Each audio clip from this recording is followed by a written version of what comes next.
course, it is always my pleasure and privilege to support access however I can. So what I I think I'm motivated by, not I think, I don't know why I said I think. I know exactly what motivates me. Ever since I was really young, I've just really felt like people need to support people. Do you know what I mean? And so everything that I do, the work I do full time, the work I do everywhere, it's about how do we make humanity better. So I think this is a world that, especially here in the US, we're really individualistic and we don't think in terms of community. We don't think in terms of we think in terms of the I, but we have to always be thinking in terms of the we. And we live in a country where we live in a world where people deserve happiness. They deserve to be healthy. They deserve to feel joy. And human connection is the critical link to all of that. And how do I as a human, I feel like it's kind of my currency. I think we all owe it to ourselves to make the world better than when we arrived in it in some way. And how do we do that? How do I, Nyaunu, do that? I owe it to myself. I owe it to the people around me. I owe it to my children. I owe it to any theoretical future grandchildren or great grandchildren. I owe it to the ancestors who came before me and fought so hard for me to be where I am. They fought to make the world better. It's my job to fight to make it better too. So I guess what motivates me, and I'm also a Girl Scout, so the part of the Girl Scout motto is you leave a place better when you leave than when you arrived. And that's my goal. I'm trying to leave the world better when I leave than it was when I arrived.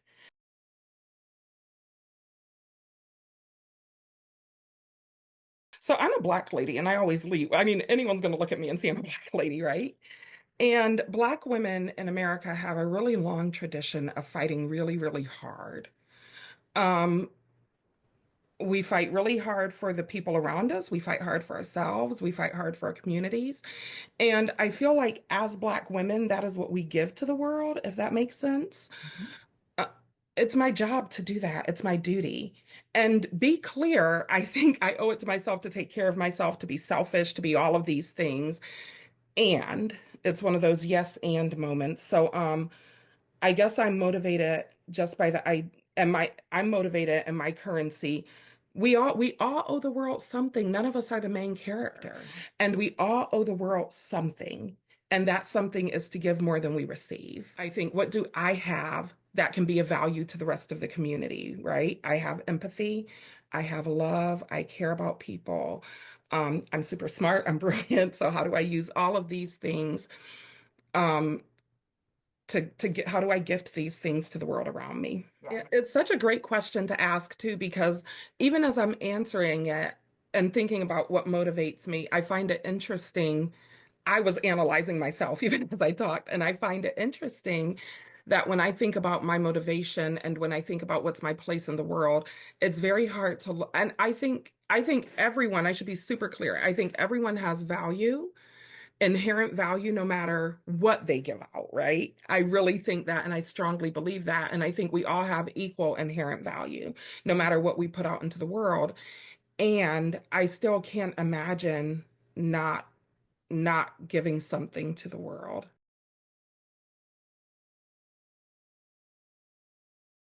No, that's a fantastic question.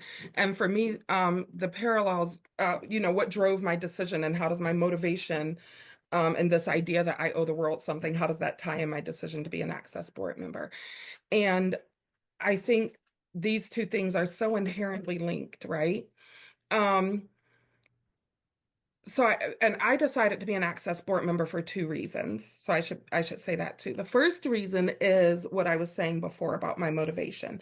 I think we all owe the world something. I think we are all individually inherently valuable, and that we all owe the world trying to make it better than when we arrived, right? I think both of those things are true. And I also, uh, when I was a young adult, I was still poor, right?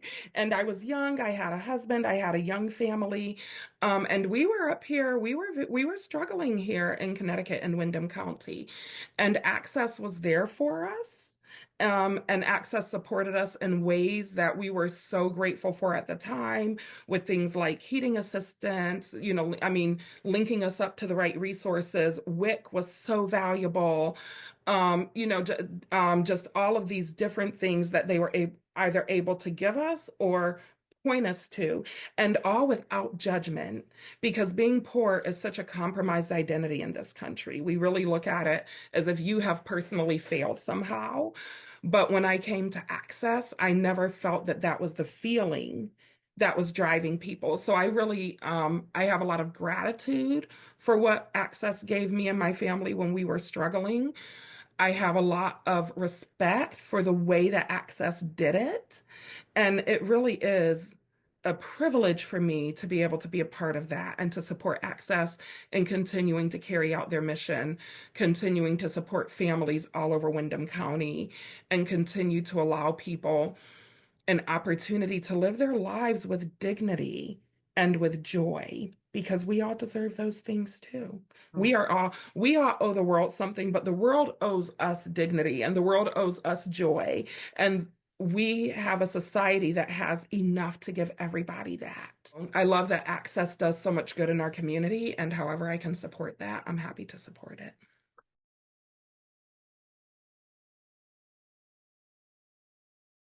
The change that I want to see, I really would like to see a society where everyone has enough, right? I feel like we're just so divided right now for no reason. We're very divided.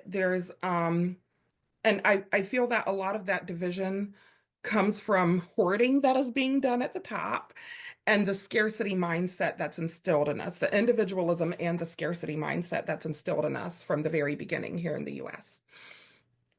We are a community. We don't have to be individualistic. And there's more than enough to go around. There is so much out there.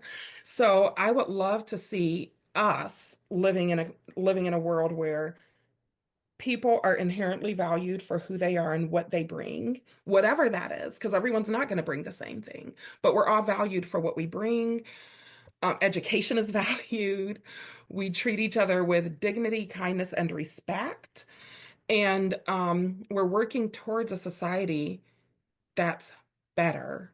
That's it. A society that's better. And that sounds really vague and nebulous, but we know the society, people should not be going hungry. People should not be living in substandard housing or on the streets, for God's sake.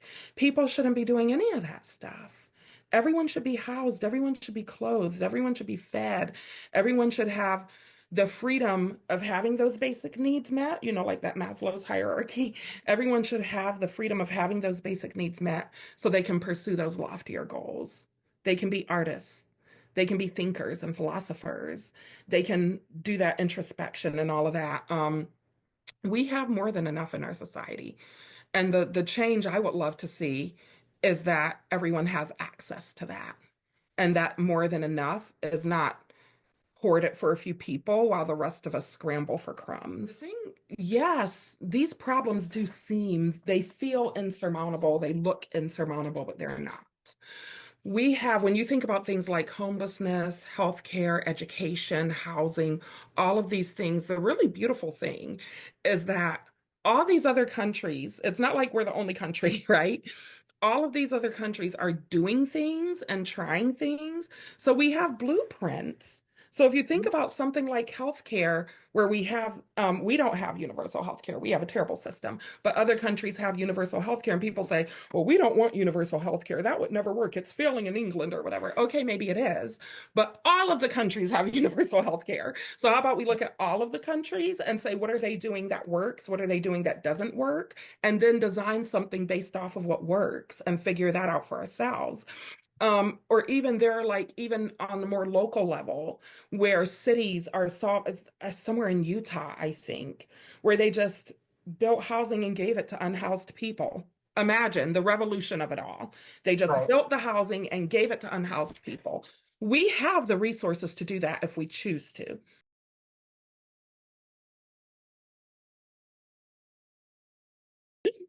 So when I think about what are the barriers that get in the way of creating that beautiful, beautiful world where we're all valued and where we all get to have our needs met so we can pursue that those loftier goals. It's very complicated, right? There's an issue of education and socialized into certain belief systems, right? Our education system is not being invested in properly. That is a deliberate decision by people Yes. who don't want to see us all educated, right? About what is our history? Hmm. What are the missteps that we have made in the past? How can we really learn about those so that we can avoid making them again? Because we love to remake our same mistakes over and over. But I think when you think about it, with that, we have to look at it on an identity basis. So we have all of these kind of isms like racism, sexism, classism, ableism, religionism, all these isms that are really tied up together with each other. Yes, you have to look at them separately, but you also have to think about how do they come together to create even more complex systems. And in order to undo those systems, there's work that has to be done, and it all has to be done simultaneously.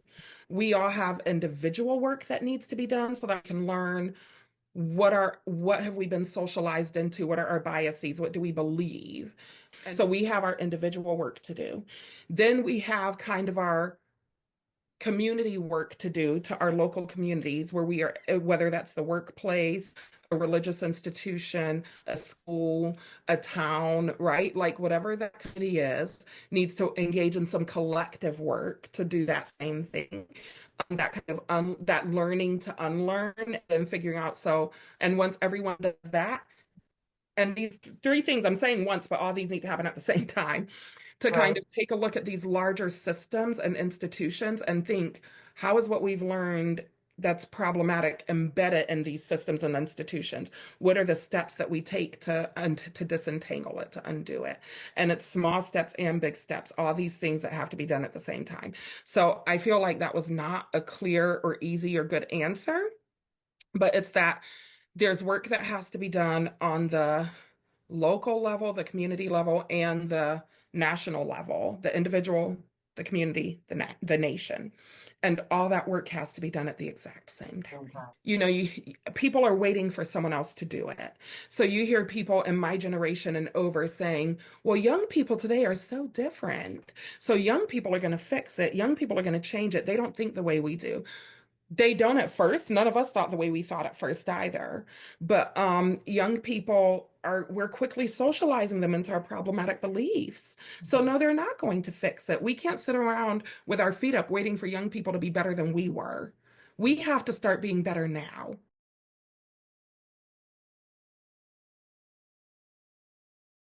The one thing I'll say about access, I think I should say this as a board member, but also because I believe it. The one thing I will say about access is that we are very lucky to have the Access Community Agency here in Windham County. And we are so lucky to have a group of individuals who are so driven and so passionate and so compassionate, right? So Thank it's the you. drive, it's the passion, it's the compassion. And every day the Access staff comes in and really just works so hard to take care of the people around them and to support community members who need a leg up. And I'm grateful for that.